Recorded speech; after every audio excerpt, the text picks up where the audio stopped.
I never imagined that a whispered confession in the dark could change everything. But when Ethan leaned close that night and said those words, my world shifted completely.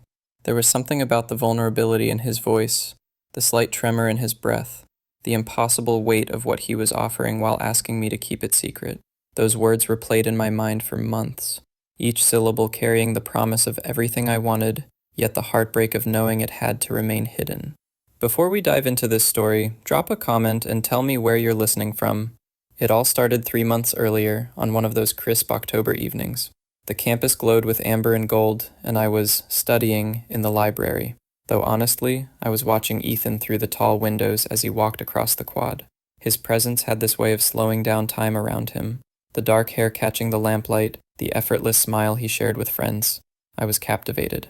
Ethan had been my roommate for 6 weeks, and living with someone I was falling for, it was its own kind of torture. Every morning, I woke to his gentle footsteps, the soft shuffle of his routine. He had no idea I sometimes woke early just to listen, to catch glimpses of him in his unguarded moments. On paper, we were perfect. 2 graduate students, quiet, organized, compatible. But the housing office hadn't accounted for my heart skipping a beat every time he said my name, for the excuses I'd make just to linger near him. That evening in the library, I watched him disappear into the psychology building, and I felt that familiar tug, longing mixed with frustration. I had been trying to convince myself my feelings were just admiration, just friendship, but deep down, I knew I was hopelessly attracted to my straight roommate. The shift happened on a Thursday night. I had been buried in research, surrounded by books and journals, thinking about human connection while desperately wanting to connect with someone out of reach. Ethan emerged from his room, hair messy, wearing an old t-shirt. "Still up?" he asked softly. "Just finishing up," I said, trying to sound steady. "You don't have to carry everything alone. If you ever want to talk, I'm here." His hand brushed my shoulder, lingering just slightly too long, and for a fleeting moment, the world felt suspended between us. That week brought small moments, lingering in shared spaces, thoughtful questions, gestures that left me both hopeful and terrified. Then one perfect November evening, during our routine evening walk under the old oak tree, Ethan stopped. His voice was barely above a whisper. "Have you ever felt like you were living your life for everyone else? Like you forgot who you really are?" "Yes," I admitted. And just like that, the air between us charged with possibility.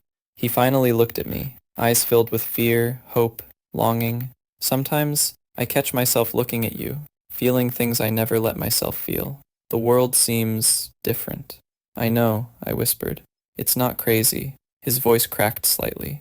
"I think I'm falling for you, and I have no idea what to do."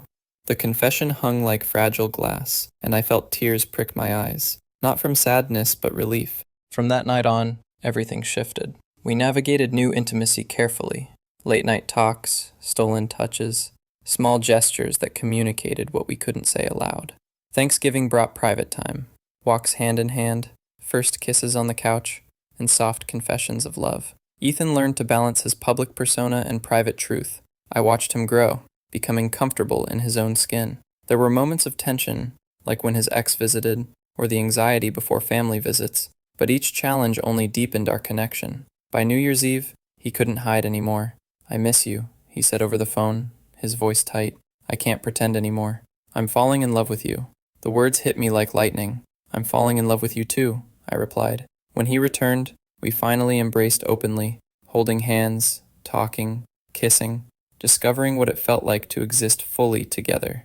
Over time, he even chose a local career opportunity over a prestigious program across the country, choosing a future that included me. And in the quiet darkness of our room, he whispered those words again, but now they meant something entirely different. "You can have me. All of me." It was love, certainty, and courage.